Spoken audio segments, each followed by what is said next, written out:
Dans le livre Tout le monde l'appelait Johnny, Patrick Roussel raconte ses vérités sur sa vie passée dans l'ombre de Johnny Hallyday pendant près de 16 ans. L'ex-chauffeur et garde du corps de la star consacre plusieurs pages à l'épouse du chanteur, dont il dresse un portrait au vitriol.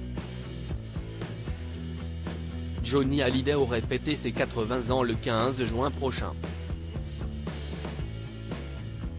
Pour l'occasion, un livre événement sortira à son honneur.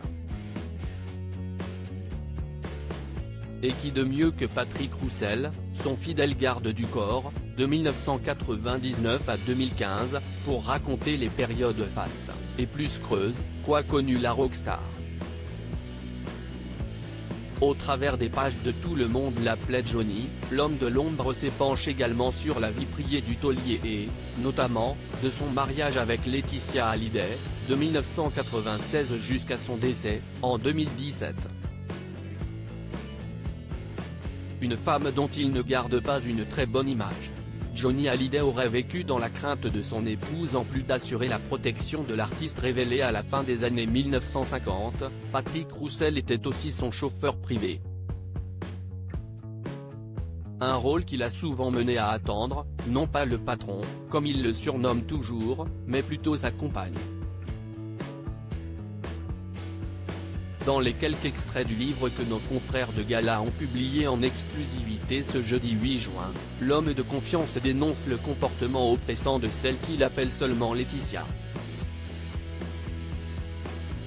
Il, lui, disait toujours amen, il était contraint de faire de même avec sa famille. Johnny refusait d'affronter son épouse sur n'importe quel sujet.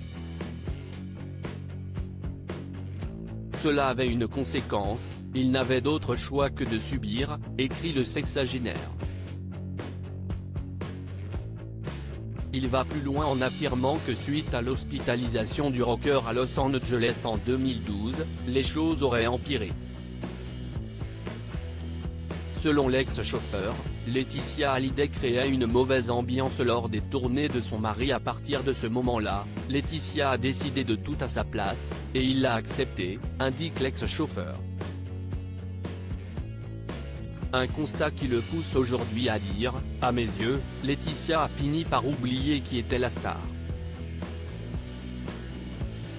S'il reconnaît l'effet positif de la maman de Jade et Joy, qui a globalement bien fait le ménage dans l'entourage parfois toxique de Johnny Hallyday, le natif de Toulouse a dès lors observé qu'elle avait la main mise sur bon nombre d'éléments liés à la carrière du showman, dont ses tournées. Les techniciens étaient bien plus détendus lors des concerts où Laetitia n'était pas là. Elle ne réprimandait personne frontalement, mais quand elle était mécontente, cela se voyait. Sa seule présence imposait un climat pesant.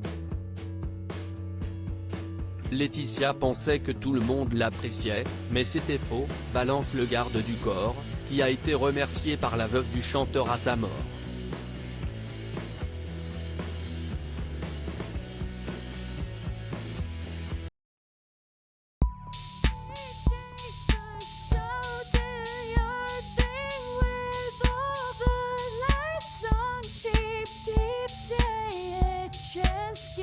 Keep